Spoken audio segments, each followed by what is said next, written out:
தேவன் நமக்கு எவ்வளவு நன்மை கொடுத்தார், தேவன் நமக்கு எவ்வளவு மேன்மைகளை தந்தார், தேவன் நமக்கு எவ்வளவு ஆசீர்வாதங்களை கொடுத்தாலும் பெருமை பாராட்டுவதற்கும் அடுத்தவங்களை அலட்சியம் பண்றதுக்கும் இலக்க விட்டுட்டு கண்டு கண்ட வழியில ஓடுறதுக்கும் தெய்வம் நம்மளை அழைக்கல. நமக்கு ஒரு இலக்கு இருக்கு.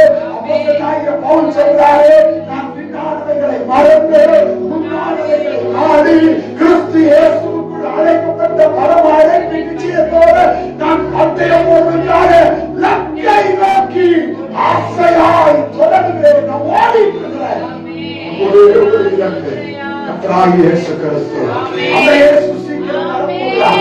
இந்த ஆவிக்குரிய வாழ்க்கையை இயேசுவை சந்திக்கிறதுக்காக, அவர் வரலாற்றை வாழ்றதுக்காக, அவரோடு கூட போஜனம் பண்ணுவதற்காக எல்லாரும் முழங்கால் பண்ணிக்கலாம்.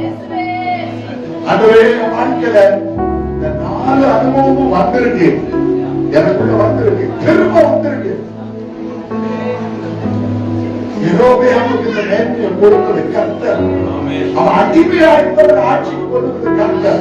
அவன் என்ன வார்த்தை தெரியுமா? அடிமையாவே இருந்திருக்கும். எப்படி?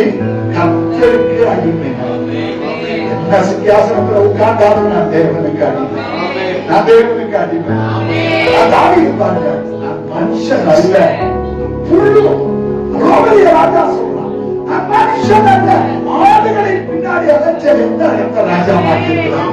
எந்த மேன்மையும் இல்ல, அடிமையும் போல நம்மை காட்ட வேண்டும். பிரியமானவர்களே, 2வது சாப்பாட்டு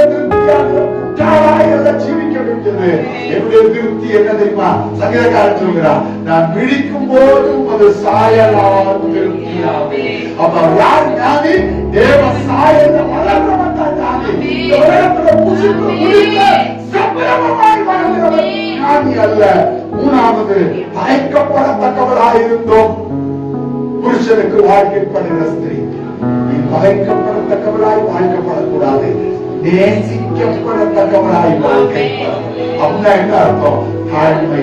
கர்த்தர் நம்மகிட்ட எதிர்பார்க்கிறது தாழ்மை, பொறுமை, அர்ப்பணிப்பு, கீழ்ப்படிதல். இதெல்லாம் தான் கர்த்தர் பார்க்கிறாரு. இதெல்லாம் தான் கர்த்தருடைய பார்வையில மேம்பட்டதாயிருக்கு.